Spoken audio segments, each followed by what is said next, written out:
안녕하세요. 과학 1등 정한쌤과 함께하는 재미있는 과학 이야기 오늘도 시작해 보도록 하겠습니다. 자, 우리가 앞에서는요, 세포 분열에 대해서 공부를 했었죠. 체세포 분열과 생식세포 분열, 생식세포가 분열한다라고 하는 거까지 해서 감수 분열 정리를 했었는데, 체세포 분열은 한 번 분열을 합니다. 생장, 재생 등을 하고요.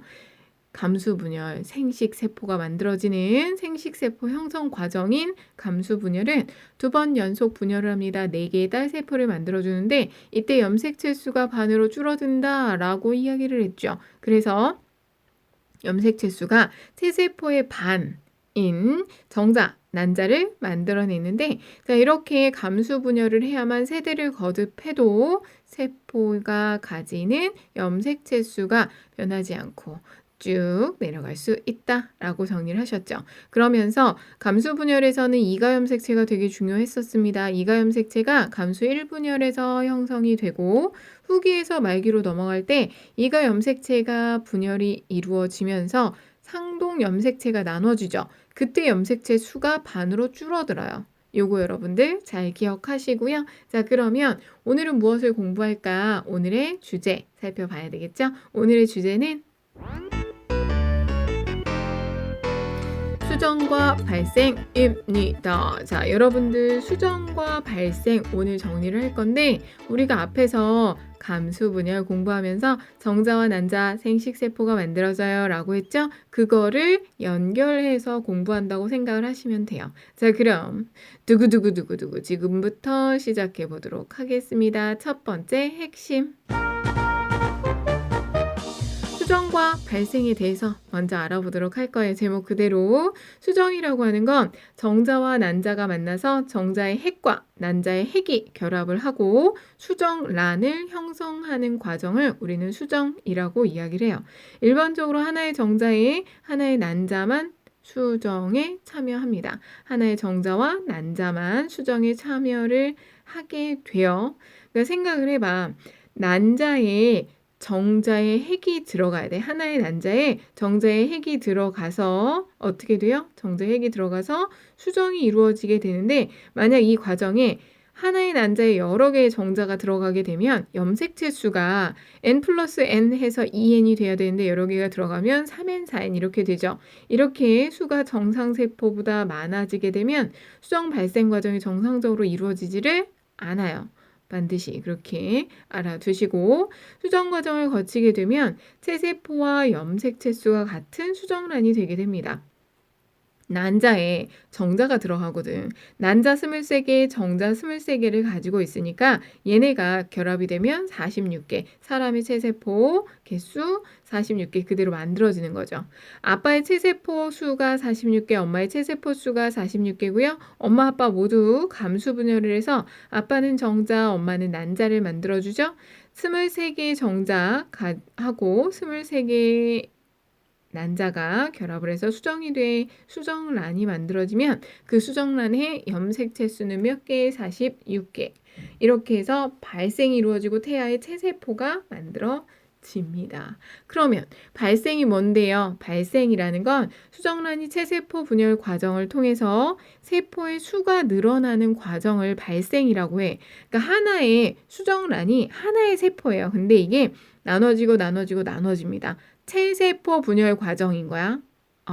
체세포 분열 과정이 이루어집니다. 왜?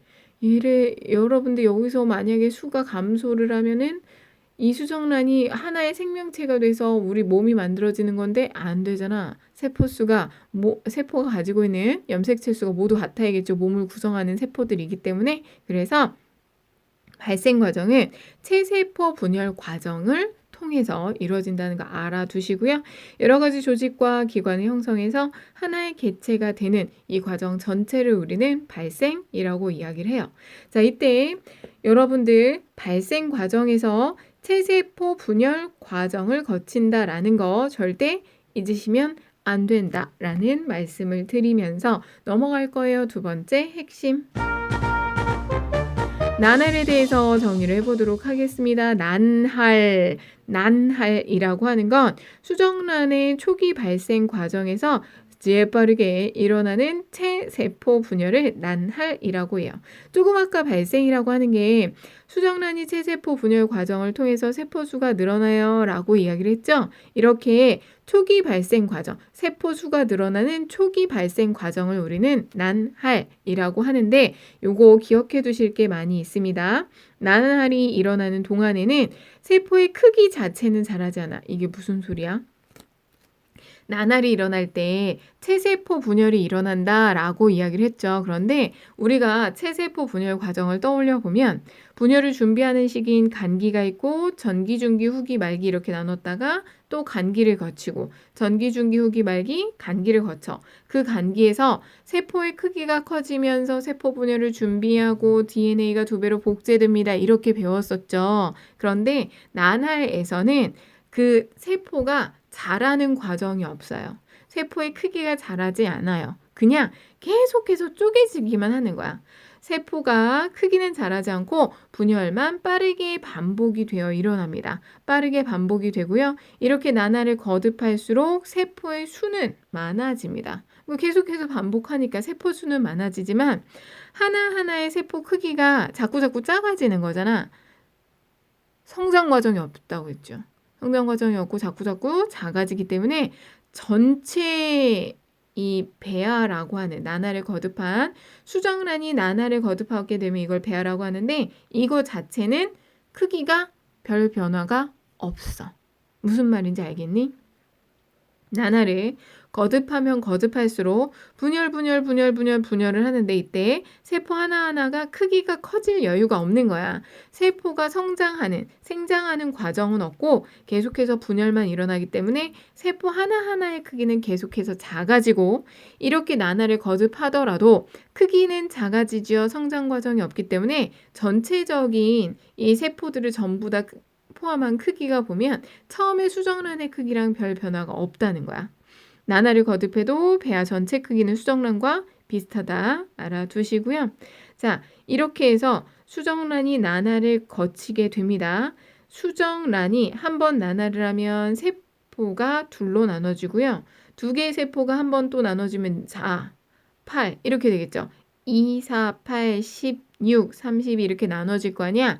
2세포배, 4세포배, 8세포배 이렇게 얘기를 하거든요. 그러다가 계속해서 나날이 진행되면서 세포들이 바깥쪽으로 배열이 되고 가운데에 빈 공간이 있는 공 모양을 이루는 배아 상태가 나타나게 돼요. 그걸 우리는 포배 상태라고 이야기를 합니다.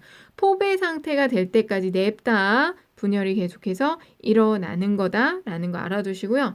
그럼 계속해서 이렇게 나날만 이루어집니까? 수정란이 나날을 거쳐서 어느 정도 일정한 시기가 되게 되면 세포 분열 속도가 조금씩 느려지면서 일반적인 생장도 함께하는 일반적인 체세포 분열이 일어나게 돼요. 우리는 포배 상태가 될 때까지만 생각을 하시면 돼. 자, 이렇게 해서 수정란이 2세포배, 4세포배, 8세포배 쭉 거쳐서 포배 상태까지 갑니다. 요때까지 한 5일에서 7일 정도 걸려요. 수정이 되고 나서 포배 상태에 도달할 때까지 5일에서 7일 정도 걸린다라는 거 살짝 기억해 두시고요. 넘어갈게요. 3번째 핵심. 착상과 출산 알아보도록 하겠습니다. 자, 착상이라고 하는 건 뭐냐면 나날을 거친 배아가 나날을 다 거치고 나면 아까 무슨 상태로 된다 그랬지? 포배 상태로 된다 그랬죠? 나날을 거친 배아 포배 상태로 자궁 안쪽 벽에 파묻히는 현상을 우리는 착상된다라고 이야기를 하고요. 이때부터 우리는 임신했다라고 할 수가 있는 거야. 그러면 임신했을 때 무슨 상태로 임신한다고? 포배 상태로. 그럼 또 하나, 수정이 되고 나서 임신, 착상되기까지 걸리는 시간은 얼마 정도 될까요? 수정란이 나날을 거치는 시기가 5에서 7일이라고 그랬잖아. 수정이 되고 나서 착상될 때까지 5에서 7일, 보통 일주일이라고 많이 이야기를 하거든요. 그 정도의 시간이 걸립니다. 착상될 때까지 시간 알아두세요. 그러니까 보통 수정란이 만들어지고 나서 나날을 이루면서 떼굴떼굴 굴러서 그러니까 난소에서 난자가 배란이 되고 정자가 그 끝까지 쫓아와요. 정자가 거기까지 쫓아오면 수정이 이루어지고 나서 그 수정란이 2세포배, 4세포배, 8세포배 이렇게 거치면서 수란관을 통통통통 따라서 내려가서 자궁까지 가서 착상이 이루어지고 그게 7일 정도 걸리는 거죠. 자, 그런 다음에 이제 착상이 이루어졌으면 배아는 모체로부터, 배아라고 하는 건 포배 상태의 수정란을 이야기하는 거예요. 모체로부터 양분과 산소를 공급받으면서 자라게 되고 수정 후 8주 정도가 되면 대부분의 기관을 형성한다고 해요. 그래서 사람의 모습을 갖추죠. 8주 정도 지났을 때 크기는 물론 되게 작아. 크기는 되게 작지만 손가락, 발가락과 같은 이런 기관들을 대부분 갖추게 됩니다. 8주만 지나면. 그러면 한 얼마가 되는 걸까? 수정된 후 8주 한 2주, 8주래. 그러니까 2주가 아니라 몇 달? 2달에서 3달 정도 되면 거의 사람의 형태를 갖추고 있다고 생각을 하시면 되겠죠. 이렇게 태아가 발달을 하게 되고요. 수정된 지 266일, 며칠? 266일. 일반적으로 수정된 지 266일이 지나게 되면 출산 과정을 거쳐서 모체 밖으로 나오게 돼요. 이렇게 알아두시고 선생님이 계속해서 이야기하면서 배아를 계속 말했는데 배아라고 하는 건 수정란이 난화를 시작한 후 사람의 모습을 갖추기 전까지 세포 덩어리, 포배 상태 그 세포 덩어리를 얘기하고 태아는 수정 후 8주가 되면 기관을 거의 대부분 형성한다 그랬죠? 사람의 모습을 갖추게 된 이때부터 태아라고 이야기를 합니다. 아셨습니까? 이렇게 해서 알아두시면 좋겠고요. 착상, 태아의 발달, 출산 이렇게 해서 정리를 해봤는데 자 그러면 선생님 문제 한번 내볼까? 정자와 난자가 수정이 이루어지자니 수정은 어디서 이루어지게? 수란관 입구에서 이루어집니다. 알아두시고 수정란이 수란관을 지나는 동안 난할이 진행이 되죠.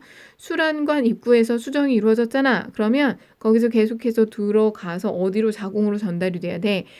수란관에서 난할이 이루어지는 거고 착상은 그럼 어디서 이루어진다고? 자궁 내벽에 착상이 된다라고 했죠. 각각 위치별로 여러분들이 좀 기억을 해두시면 좋을 것 같아요.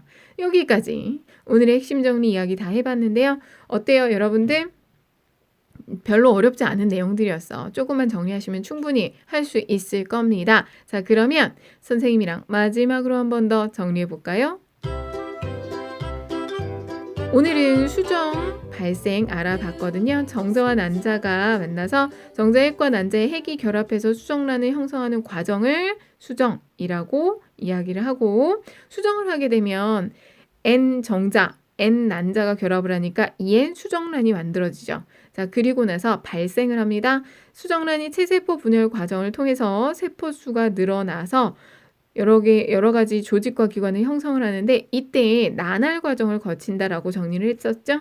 수정란의 초기 발생 과정 난할이 일어나는 동안 세포 수는 많아져. 하지만 세포의 크기가 자라지 않기 때문에 세포 하나하나의 크기는 점점 작아지고 난할을 거듭해도 배아 전체의 크기는 수정란의 크기와 별로 다르지 않습니다. 자, 이렇게 해서 난할이 거듭이 되게 되면 포배 상태에 이르게 되는데 포배 상태일 때 어디 자궁 내벽에 착상을 하게 되죠.